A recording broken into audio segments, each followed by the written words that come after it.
গেল 12 June লন্ডনগামী air ইন্ডিয়ার একটি উড়োজাহাজ বিধ্বস্ত হওয়ার ঘটনায় 260 জন নিহত হন।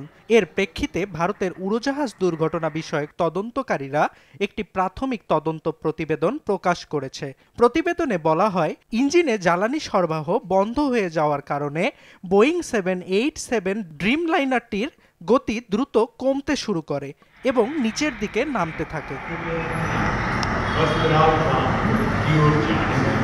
ককপিট ভয়েস রেকর্ডারের কথোপকথন বিশ্লেষণের ভিত্তিতে প্রতিবেদনে বলা হয়, ঘটনার সময় উড়োজাহাজটির এক পাইলট অপর পাইলটকে জিজ্ঞাসা করেছিলেন যে তিনি কেন জ্বালানি বন্ধ করেছেন। জবাবে অপর পাইলট বলেন তিনি জ্বালানি বন্ধ করেননি। তবে কথোপকথনের কোনটি ফ্লাইট ক্যাপ্টেনের কথা আর কোনটি ফার্স্ট অফিসারের কথা তা সুনির্দিষ্ট করে উল্লেখ করা হয়নি। এছাড়া দুর্ঘটনার আগে ঠিক কোন পাইলট মেডে বিপদ সংকেত পাঠিয়েছিলেন সেটিও প্রতিবেদনে স্পষ্ট করা হয়নি। লন্ডনগামী উড়োজাহাজটির জ্বালানি সুইচ কিভাবে বিচ্ছিন্ন অবস্থায় চলে গেল তাও প্রতিবেদনে বলা হয়নি।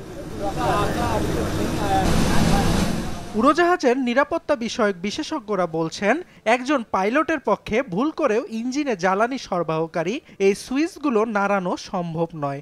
জ্বালানি সুইচগুলো বিচ্ছিন্ন হলে ইঞ্জিন প্রায় সঙ্গে সঙ্গে বন্ধ হয়ে যায় বলেও মন্তব্য করেন বিশেষজ্ঞরা।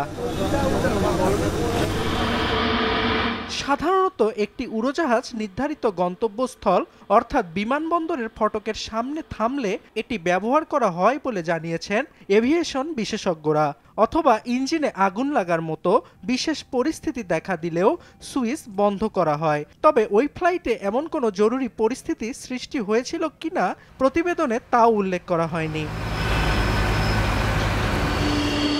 ভারতের বেসামরিক বিমান পরিবহন মন্ত্রণালয়ের অধীনে পরিচালিত হয় উড়োজাহাজ দুর্ঘটনা তদন্ত ব্যুরো। এ সংস্থায় এখন এয়ার ইন্ডিয়ার ওই উড়োজাহাজ বিধ্বস্ত হওয়ার ঘটনায় তদন্তের নেতৃত্ব দিচ্ছে। অর্ণব প্রসাদ, RTV।